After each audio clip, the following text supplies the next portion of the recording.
नमस्कार दोस्तों, मैं हूं विक्रम और आज मैं आपको लेकर आ गया हूं महाराष्ट्र के रायगढ़ के किले को दिखाने के लिए, जहां पर छत्रपति शिवाजी महाराज का राज तिलक भी हुआ था और उन्होंने अपने जो अंतिम पल थे वो इसी किले के अंदर बिताए थे। दोस्तों, यहां जाने के दो रास्ते बनते हैं। पहला बनेगा आपका फ्रंट साइड से सीढ़ियों से, जहां पे तकरीबन यहां पे 2300 सीढ़ी बनी हुई है। सेकंड बनेगा रोपवे का रास्ता, जो आप यहां देख सकते हैं।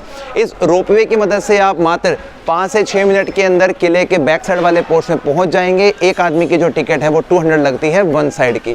और यहाँ से दोस्तों सह्याद्री की जो पर्वत श्रृंखला की ऊंची पहाड़ी बनी है, इसको रायरी की पहाड़ी बोलते हैं। और इसी पहाड़ी के ऊपर हमें जाना है, जहाँ पे हमें रायगढ़ के किले को एक्सप्लोर करने का मौका मिलने वाला है। रोपवे से उतरने के बाद में तकरीबन 125 सीढ़ियाँ चढ़कर अब हम आ गए दोस्तों रायगढ़ किले के उस पिछले भाग पे, जहाँ पर बना हुआ है मेणा दरवाज़ा।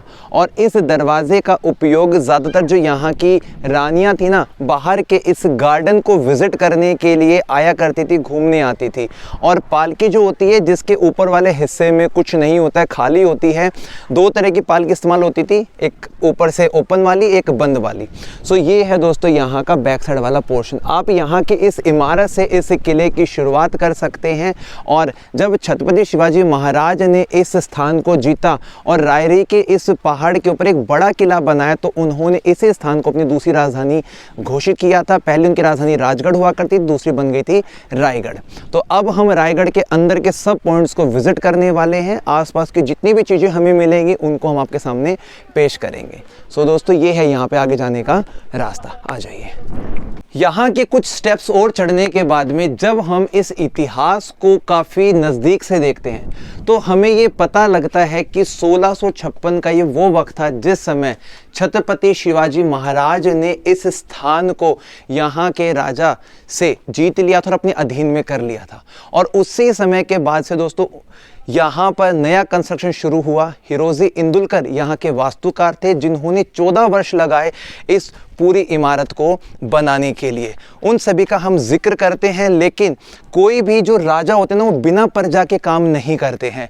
तो आज से तकरीबन 350 वर्ष पहले छत्रपति शिवाजी महाराज के समय में 8 मंत्रालय हुआ करते थे और उन मंत्रालयों को उनके अलग अलग जो काम है वो सौंपे गए थे। सभी जो मंत्री थे उनके घर आज हम सामने की तरफ देख पा रहे हैं। और यहीं पर उन सभी मंत्रियों के रहने की जो व्यवस्था है वो की गई थी। इन 8 मंत्रियों को अष्ट प्रधान की संज्ञा दी गई है। और अष्ट प्रधान सभी अपने अपने काम के अंदर माहिर हुआ करते थे। यानी कि ये वो वक्त है दोस्तों जिस समय छत्रपति शिवाजी महाराज 365 किलो के राजा बन चुके हैं। और उसके बावजूद भी लोकतंत्र की शुरुआत सबसे पहले हम देखते हैं राज्य के वक्त से। सो दोस्तों, इन्हीं के अंदर यदि हम उनके मंत्रियों की बात करते हैं, तो हमें पेशवा यानी कि जो प्रधानमंत्री के पद पर होते हैं सबसे उच्चतम, उसके बाद आते हैं आमत्य मजूमदार, जो कि वित्त मंत्री होते हैं। और ये मौर्य काल राजा अशोक के समय से ही चलती आ रही है प्रथा। मंत्री राजा के दैनिक काम को देखने का जो देखरेख करते हैं। फिर आते हैं सचिव, जो राजा के पत्र व्यवहार, शाही मुहर दफ्तर का काम करते हैं। सुमंत विदेशी मंत्री, सेनापति, सेना प्रधान, पंडित राव दान का अध्यक्ष, और साथ में बनते हैं इनके न्यायाधीश, यानी कि जो पूरे कानून की व्यवस्था को चला रहे हैं। यहाँ हमने जो उनके घर देखे, पैलेस देखे, ये जो इनके बाड़े देखे, ये लगभग सेम हैं। और 5 यहाँ बने हैं। 3 को देखने के लिए हमें थोड़ा सा नीचे की तरफ उतरना पड़ेगा।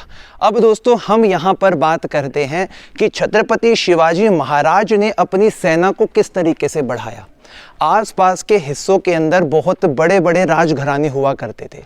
उन राजघरानों की बात करके उन राजाओं से, प्रधानों से उनकी पुत्रियों के साथ में विवाह किया। इसीलिए छत्रपति शिवाजी महाराज की कुल मिलाकर 8 रानियां थी, जिनमें से 6 जो रानियां थी वो इस रायगढ़ के किले के ऊपरी भाग में रहा करती थी। और उनके जो पैलेस बने हैं वो बिल्कुल हूबहू हमें देखने को मिलेंगे। सामने वाला जो आपको पैलेस का बाहरी हिस्सा दिखाई दे रहा है, ये है यहाँ की रानी का पैलेस। तो हम इस पैलेस को अच्छे तरीके से देखते हैं और बाकी जो पैलेस हैं वो बिल्कुल सेम टू सेम बने हुए हैं। तो आप इस एंट्री गेट पे देखेंगे, सामने की तरफ गणेश जी की एक बहुत छोटी सी प्रतिमा बना रखी है प्रवेश द्वार के ऊपर ही। और अंदर की तरफ से पहले हम थोड़ा कैप्चर करते हैं। रानियों के नाम भी मैं आपको बताऊंगा और ये भी बताऊंगा कि जो 2 रानियां थी वो कहाँ रहती थी। नीचे की तरफ में, अंदर की तरफ आइए थोड़ा आप जैसे यहाँ पर हम प्रवेश करते हैं तो आप एक लुक के अंदर देख सकते हैं कि बहुत बड़ा एक पैलेस सा बना हुआ है और इन पैलेस के अंदर जितनी भी रानियां थी ना, उनके आने जाने के लिए इस प्रकार से एक कॉमन गैलरी बनी हुई है, एक लंबा पाथ बना हुआ है जिससे कि वो आपस में एक दूसरे के साथ में संपर्क में रहती थी। दोस्तों, ये वाला जो स्थान आपको देखने को मिल रहा है यानी कि रानी के पैलेस का, जिसमें आप पत्थरों के इन डिज़ाइंस को भी देख सकते हैं, इंटरलॉकिंग सिस्टम पे इनको यहाँ पे रखकर बनाया गया है। शुरुआत हम इस प्लेटफॉर्म से करते हैं।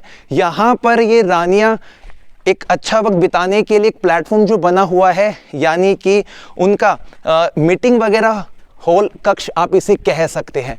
इसके बाद में जो इनका बेडरूम हुआ करता था वो वाला स्थान दोस्तों हमें यहाँ देखने को मिल रहा है। ये एक वक्त पहले अच्छी बड़ी इमारत ज़रूर रही थी, लेकिन आज इसका सिर्फ प्लेटफॉर्म बचा है। कारण बताता हूँ क्यों।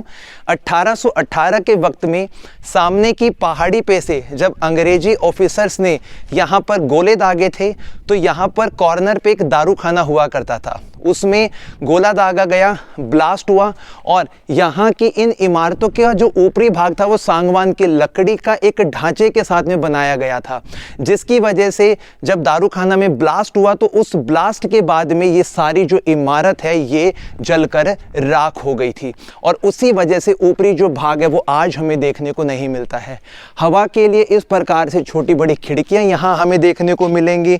और दोस्तों, यदि हम बात करते हैं उस समय के बाथरूम सिस्टम को देखने की, सो अभी हम आगे की तरफ चल रहे हैं और आज मैं आपको दिखाने जा रहा हूँ उस समय का जो बाथरूम सिस्टम होता है, यानी कि टॉयलेट सिंक।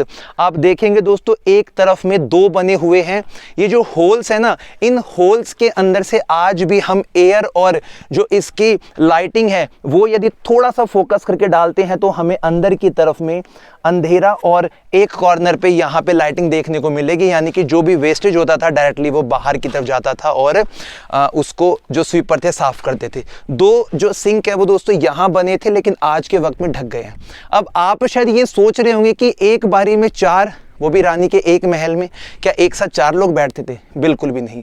आजकल के जो हमारे शीट होते हैं ना वो बहुत जल्दी क्लीन हो जाती है, लेकिन ये बनी हुई है पत्थर की, तो उसको क्लीन होने में वक्त लगता है क्योंकि पानी की सुविधा इतनी ऊंचे वाले पोर्शन पे लाकर रखना थोड़ा सा असंभव सा था। लेकिन फिर भी छत्रपति शिवाजी महाराज ने इस पूरे हिस्से में बहुत सारे पानी की टंकियाँ और तालाब भी बनवाए थे। तो इसका मतलब था यदि एक गंदा होता था तो आप दूसरे को इस्तेमाल कर सकते हैं। सो ये है दोस्तों आज के वक्त में 350 वर्ष पुराना छत्रपति शिवाजी महाराज के वक्त के उन रानियों के कक्ष के अंदर मिले हुए टॉयलेट शीट्स।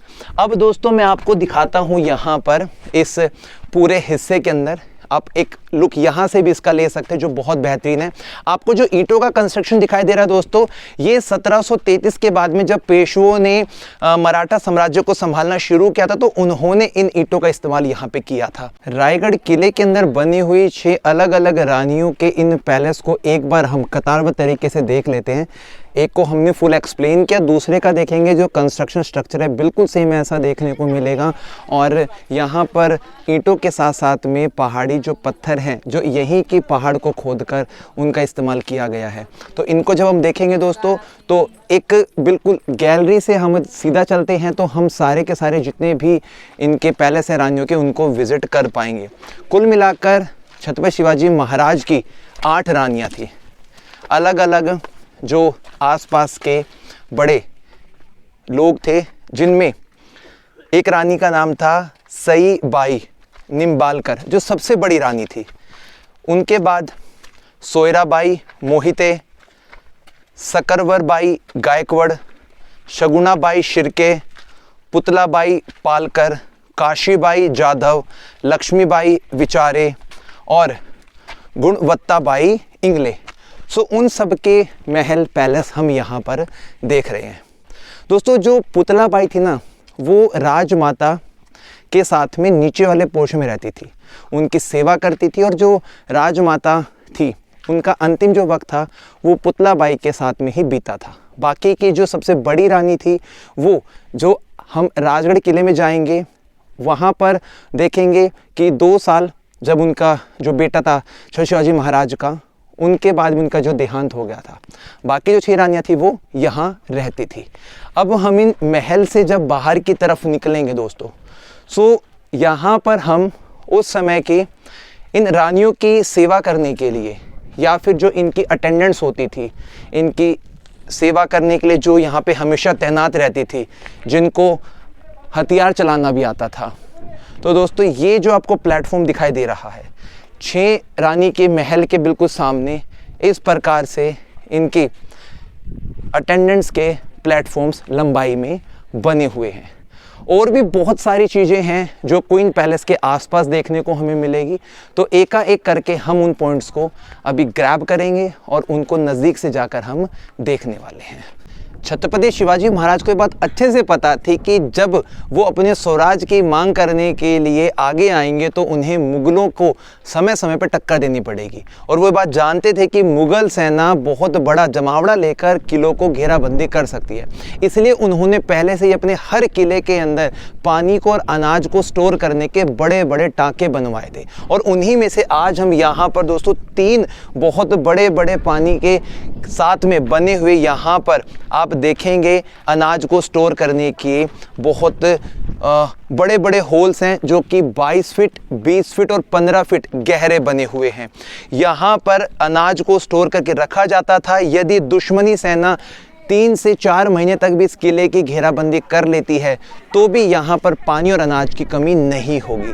लेकिन इसका महत्व बदल गया जब पेशवों ने 1733 में इस स्थान को जेल के रूप में इस्तेमाल किया और उन्होंने जितने भी कैदी लोग थे जो भी गलत काम कर रहे थे या जो उनके अगेंस्ट थे, उन लोगों को 7 दिनों तक इस काल कोठरी के अंदर कैद करके रखा जाता था। यदि वो व्यक्ति अपना गुनाह कबूल कर लेता था उसको छोड़ देते थे, अदरवाइज उस आदमी को 8वें दिन साथ में जगह पड़ती है टकमक टोक, यानी कि तत्काल सेवा का स्थान 1350 फीट ऊंची पहाड़ की खाई पे से बोरी के अंदर बंद करके उस व्यक्ति को खाई में डायरेक्ट डाल देते थे, यानी कि गिरा देते थे। तो दोस्तों ये जो प्रोसेस है, शुरुआत हुई अनाज को स्टोर करने की और तब्दील हुई है जेल के अंदर। तो ये पूरा समय है। इसका एक्चुअली में कोई ओपन पॉइंट नहीं है, यहीं से सीढ़ी डालकर अनाज को निकाला जाता था।